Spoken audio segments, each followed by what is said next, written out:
भाजपा ने उत्तर प्रदेश की 91 और विधानसभा सीटों के लिए प्रत्याशियों का ऐलान कर दिया है। इस लिस्ट में इलाहाबाद और अयोध्या जैसी प्रमुख सीटों के प्रत्याशियों के नाम हैं। अयोध्या से वेद प्रकाश गुप्ता को टिकट दिया गया है। 91 नामों की इस लिस्ट में पत्थरदेवा से कृषि मंत्री सूर्य प्रताप शाही, देवारिया से सीएम योगी के मीडिया सलाहकार शलभ मणि त्रिपाठी, इटावा से सतीश चंद्र द्विवेदी, बंसी से जय प्रताप सिंह, गोड़ा से प्रतीक भूषण सिंह, बहराइच से अनुपमा जायसवाल, इलाहाबाद पश्चिम से सिद्धार्थनाथ सिंह और इलाहाबाद दक्षिण से नंद कुमार गुप्ता नंदी को मैदान में उतारा गया है।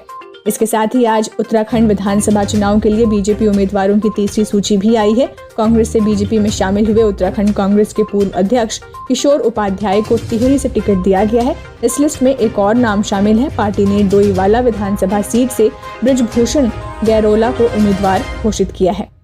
महाराष्ट्र विधानसभा से 12 बीजेपी विधायकों का 1 साल की निलंबन सुप्रीम कोर्ट ने आज रद्द कर दिया है। सुप्रीम कोर्ट ने कहा कि ये निलंबन असंवैधानिक और मनमाना है। एससी ने फैसले में कहा कि ये निलंबन जुलाई 21 में चल रहे मॉनसून सेशन के लिए ही हो सकता था। वहां बीजेपी ने सुप्रीम कोर्ट के इस फैसले का स्वागत किया है।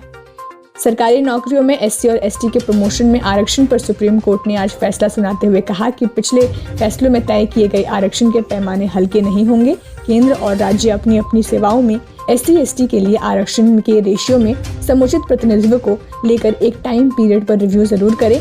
इस मामले में अगली सुनवाई 24 फरवरी को होगी। रेलवे परीक्षा में धांधली और बवाल के विरोध में आज बिहार में विपक्ष ने बंद बुलाया है। बंद में छात्र संगठनों को महागठबंधन का साथ मिला है। वहीं कोचिंग संचालक फैजल खान ने छात्रों से प्रदर्शन न करने की अपील की है। पूरे बिहार में सुरक्षा के कड़े इंतजाम किए गए हैं। प्रदर्शनकारियों ने आज पूरे बिहार में सड़कें जाम की, ट्रेनें रोकी और टायर जलाए।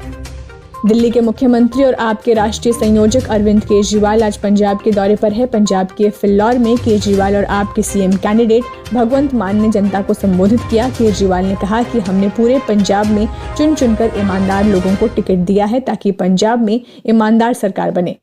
कांग्रेस के वरिष्ठ नेता और पूर्व केंद्रीय मंत्री सीएम इब्राहिम ने कर्नाटक विधान परिषद में विपक्ष का नेता नहीं बनाए जाने की वजह से पार्टी छोड़ दी है। इस पद पर उनके लंबे समय से नजर थी। इब्राहिम ने कहा कि कांग्रेस ने मुझे नजरअंदाज किया। उन्होंने कहा कि वो जल्द ही अपने अगले कदम की घोषणा करेंगे। पश्चिम बंगाल में चुनाव परिणाम के दिन हुए अभिजीत सरकार हत्याकांड मामले में सीबीआई ने आरोपियों के खिलाफ 50-50 हजार का इनाम घोषित किया है। इस मामले में 5 आरोपी जिनमें 2 महिलाएं भी शामिल हैं। सीबीआई की विशेष अदालत ने इन सभी को भगोड़ा घोषित कर दिया है। कोलकाता सिटी में चुनाव के बाद हुई हिंसा में ये अकेला मर्डर का मामला है। आज drugs controller general of India ने भारत बायोटेक को भारत में अपनी इंट्रानेजल कोविड बूस्टर खुराक के परीक्षण के लिए अपनी मंजूरी दे दी है।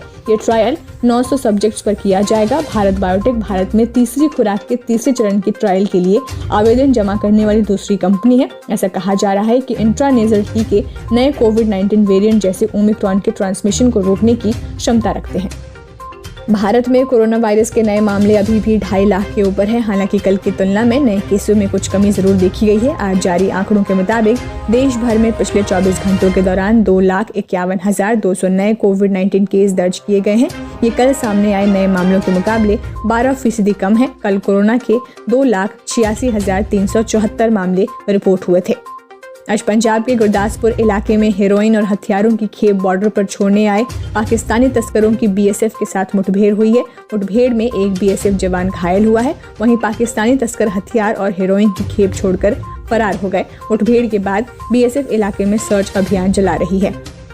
और अमेरिका रूस के बीच बढ़ते तनाव में भारत की चिंताएं बढ़ गई हैं। रूस से S-400 मिसाइल सिस्टम खरीद की वजह से भारत पर काउंटर टेररिज्म प्रतिबंध लगाने का मुद्दा अमेरिका में एक बार फिर उठ गया है। यूक्रेन को लेकर लगातार रूस पर आक्रामक रुख अपना रहे अमेरिका ने अब कहा है कि भारत को S-400 मिसाइल डिफेंस सिस्टम बेचना क्षेत्र और शायद उससे बाहरी इलाकों के अस्थिर करने में रूस की भूमिका को साफ दिखा रहा है।